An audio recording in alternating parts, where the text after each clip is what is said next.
They say that since 2023, there's been 10 or 11 prestigious missing scientists that's either come up missing and or that they found unalived. And these aren't just ordinary scientists. Well, no scientist is really ordinary, but these are scientists that say that they had a major hand inside of the scientific world.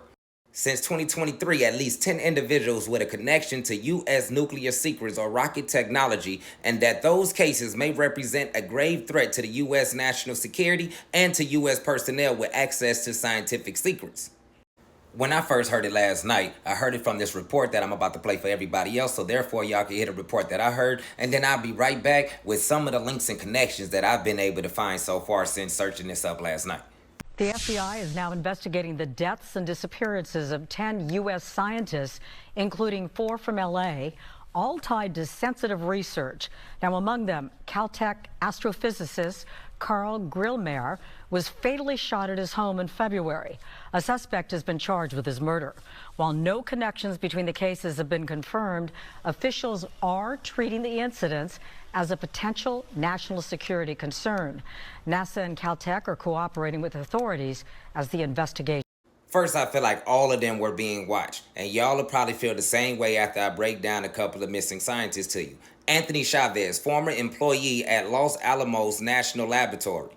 They said the 79-year-old Anthony Chavez was last seen leaving his home on foot and left his keys and his wallet behind, and this was in Los Alamos, New Mexico. Monica Reza, if I pronounced that correctly, sorry if I didn't, director of NASA Jet Propulsion Laboratories Materials Processing Group. They said that Monica Reza was last seen hiking on June 22, 2025, Mount Waterman area of Angeles National Forest. Melissa Kasai, she was also another worker at Los Alamos National Laboratory. They said that Melissa Kasai had an administrative role at the lab where she holds security clearance. She was last seen walking along a roadside in New Mexico. The family members have disputed suggestions that she left on her own accord, the outlet reported. Stephen Garza, government contractor at the Kansas City National Security Campus facility in Albuquerque, New Mexico. Garcia was last seen leaving his Albuquerque home on foot on August 28, 2025 and carrying a handgun. Garza, 48, worked as a property custodian at the Kansas City National Security Campus, which it noted manufactures over 80% of the non-nuclear components for U.S. nuclear weapons. William Neal McCaslin. This one stood out to me and it'll probably stand out to y'all as well. Retired U.S. Air Force Major General. They said McCaslin held high-ranking roles in the U.S. Air Force spanning science, technology, and space research and was a commander of the Air Force Research Laboratory at Wright-Patterson Air Force Base. The 68-year-old's last known location was at or near his residence in Quail Run Court, northeast area Albuquerque of February 27th. They said McCaslin's phone, prescription glasses, and wearable devices were located at his home. Missing items including hiking boots and a .38 caliber revolver. Prescription glasses left, but .38 revolver still gone.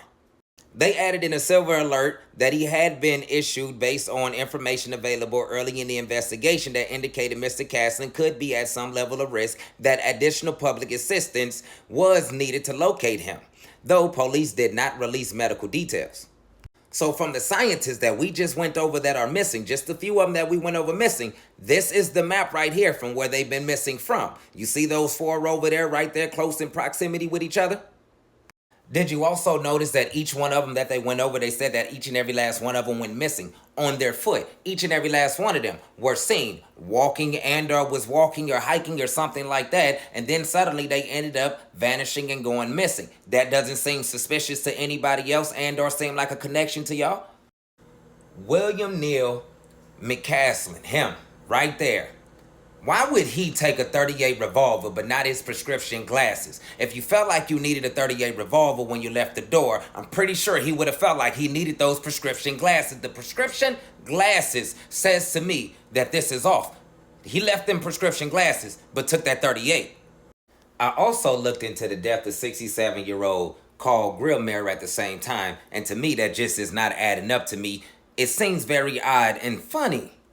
It's almost as if it seems like a setup. Now, this is my own speculation, but to me and the details that surrounded it, sounds like a setup to me. They say 29-year-old Freddie Snyder is the person that underlies 67-year-old Grillmeyer, but they said that they haven't been able to find any links and or connections between each other. They said that 29-year-old Freddie Snyder's mom around the same time had called in a carjacking around the same time that they was finding 67-year-old Carl Grillmeyer unalived. They say that they found 67-year-old Carl Grillmeyer unalived on his front porch or out in the front of his home.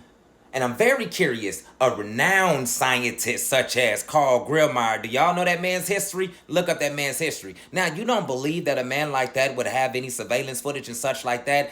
I would need to see that there's some type of surveillance footage, because no way that this man is that well into technology and into space, but he didn't have no cameras.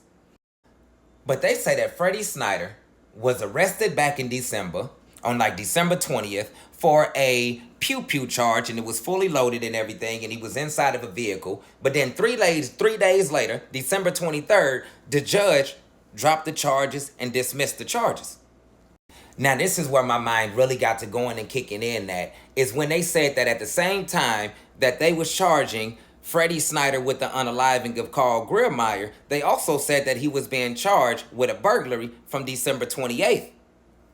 So December 23rd, Freddie Snyder was supposed to got out. 5 days later, he was supposed to have committed a burglary. But then they didn't make an arrest on him. They didn't try to charge him until they say that he unalived Carl Grillmeyer.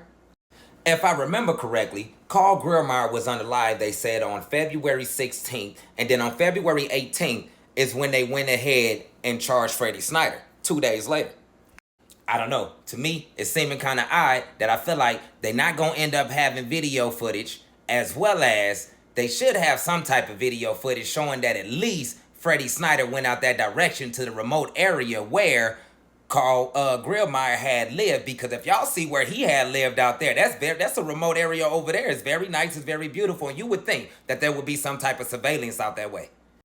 But I'm thinking the reason why they're trying to charge him with that burglary in December, that December 28th burglary, now this is my own suspicions, my own speculations, feel like they're going to say that the pew-pew that was used to unalive Grill Carl would be that same one that probably ended up missing inside of that burglary December 28th.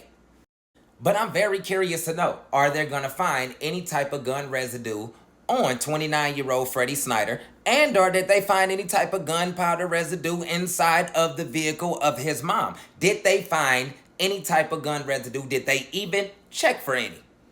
Nonetheless, with these scientists coming up missing and are unalive, I truly feel like one of our foreign enemies are playing chess and not checkers with us.